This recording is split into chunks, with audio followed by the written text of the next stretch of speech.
The T10 E4 is an American Tier 10 tech tree tank destroyer, one of two tank destroyers. There's the E3 and the E4. Now, the E3 is known for being a frontline bastion that has insane frontal armor. In fact, when it's using its 8 degrees of gun depression, most tanks aren't actually going to pen the E3. That is not the case of the E4, a much more tame and tuned down version compared to the E3. The big advantage you get with this vehicle, first of all, is a turret, which means overall you have a much easier advantage of shooting tanks around corners and shooting people on the move because you've got much more stabilization. But even better is the gun handling statistics. The T10 E3 sits at 0.344 dispersion with an aiming time of 4.1 seconds. The T10 E4 is sitting at an aiming time of 4.3 seconds, but its dispersion is way better at 0.308, and its on-movement dispersion is much better as well. Another big advantage is about 300 more damage per minute on the E4, making it really good at not only frontline capabilities, but with that great accuracy, just absolutely slapping enemy hit points to shreds. So in today's video, I'm going to be showcasing just the weird playstyle of the E4 in two very weird games. Now, this first game isn't a very hard one, but we do get a pretty funny ammo rack, so why not showcase this game as it is? One thing I've always noticed about the E4 is that it just does such a good job at farming damage because it's somewhat of a frontline tank destroyer, but it's not a frontline tank destroyer. So example, the T10 E3, you are in the front line, so there's not many situations where you're going to be farming damage when you're trying to cover for your hit points, trying to make sure that you don't bleed. When it comes to the E4, you kind of let your heavies stay in the front line, so like the VK72 or really any heavy that would be in front of me. But when they take the shot for you, you not only have more DPM than like the E3, but as well, you don't bleed the health. So you just get a big ol' slap in, you back in the cover, and then you do this same rinse and repeat. Now because of that, I will say that the E4 is harder to win in than the T10 E3, but it's also a much more enjoyable experience. So there you go, one nice shell into the grill. He shoots an HE, only hits my mantlet, dealing 44 damage. You know, that's not going to hurt me too much. So you already saw right there, big ol' slapperoonie into the grill. Then we're going to aim it on the C100, get a shot into his track wheel, spinning him and making him miss the shot, which is perfect. We're up to 1,223 damage already dealt, and because I've got really good DPM, I know that I easily out-reload the C100, so that's exactly what I'm going to do. Out-reload him, finish him off, as Flossie was helping me clip him.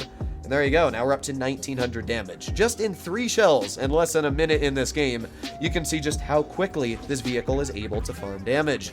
We have the VK72, who I'm hoping is going to let me through. Yes, thank you very much. It's very rare to have a teammate let you get through, and I mean, it's a pretty good ammo rack. 1,180 damage, I will fully take it. Now, obviously that ammo rack was not going to change the course of this battle. This was still a pretty easy win. If I hadn't have ammo racked, then Flossie would have full clipped the enemy IS-7, but it's still pretty nice to get that extra 1,200 damage, basically an HE max roll from our AP shell. So with that, we're up to 3,750 damage. Even without that ammo rack, we still would have been over 3,000 damage at this point.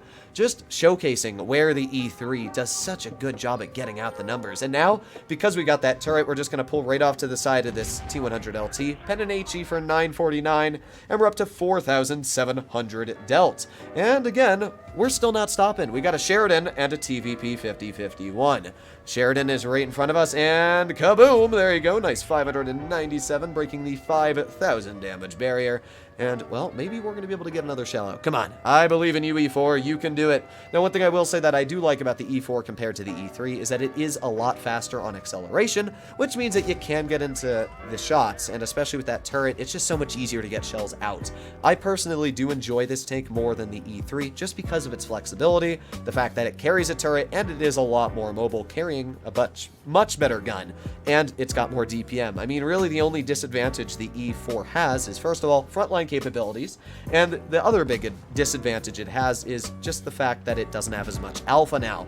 But as you can see, this game alpha did not matter as we were able to deal 5,930 damage. Pretty solid game for such a short battle, only about 3.5 minutes. But this next game is really going to showcase the E4 in its insane state. And here we are on Middleburg. The enemy team has an FE2 and 5B, 183, and a 4005 in platoon. The mighty toxic platoon, which yeah, I'm gonna have to be very cautious about, especially in my tank that basically will die from either of their shells or be brought down to a very, very minute amount of health. They also have an IS-7, which is level 50, meaning that he's probably not the best. I feel like any player that's level 50, I just scotch right off as not the best because they've wasted 15 million credits on something they didn't need. Then we got the Super Conqueror and the AMX 5120, and then finally when it comes to lights, as you can see, there's already one YOLOing Flossie, a T100 LT, and an Object 84. The craziest part is that LT gets away with YOLOing Flossie and actually gets him killed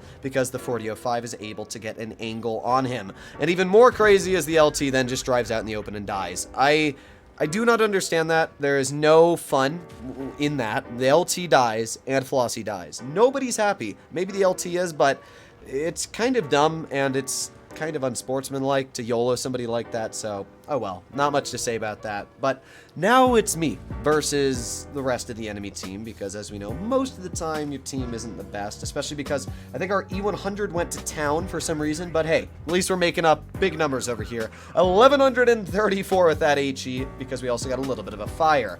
Our Waffle is also in town, you'll notice, so our Waffle dies and our E100 is in town. I don't know why our Waffle thought going to town was the best idea, but yeah, so we're down 3 tanks, and the enemy team is down 3 tanks. Okay, so it's pretty even, except it's not, because our 4005 is a one-shot, our M103 is a one-shot, and the only other tank we have left is an IS-7 who has 800 health. Just one of their tanks, being the IS-7, has more health than basically our entire team combined.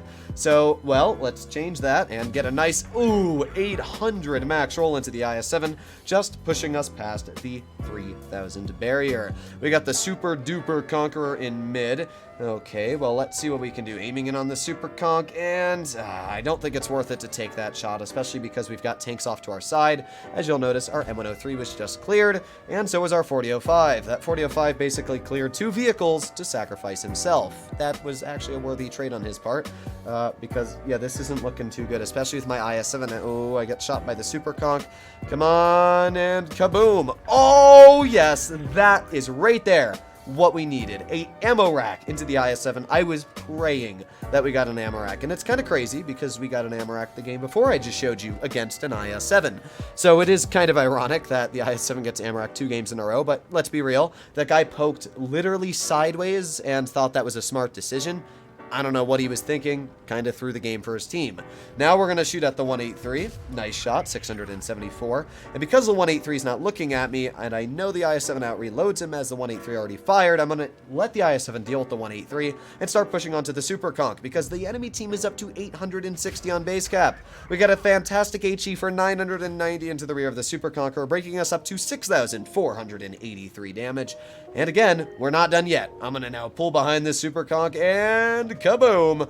Would have been an HE pen, but hey, I'll still take 400 damage. We were able to deal 6,900 damage in the end of this game and showcase why the E4 is just such an influential tank as long as it's driven correctly. I really like the vehicle. I've always really liked the tank. In fact, I think I have a video about maybe a year and a half, 2 years ago, where I state that this is my favorite tier 10 tank destroyer. And honestly, it still probably is. I just really enjoy the playstyle of this tank destroyer. The fact that you can get big ol' slaps out, it's got great accuracy, and even better DPM than ever. Hopefully, you enjoyed today's video, and if you'd like to see more like it, hopefully, you want to see more in the future. Sorry, I kind of botched that ending there. You know what I mean. I'll see you in the next one. Bye-bye.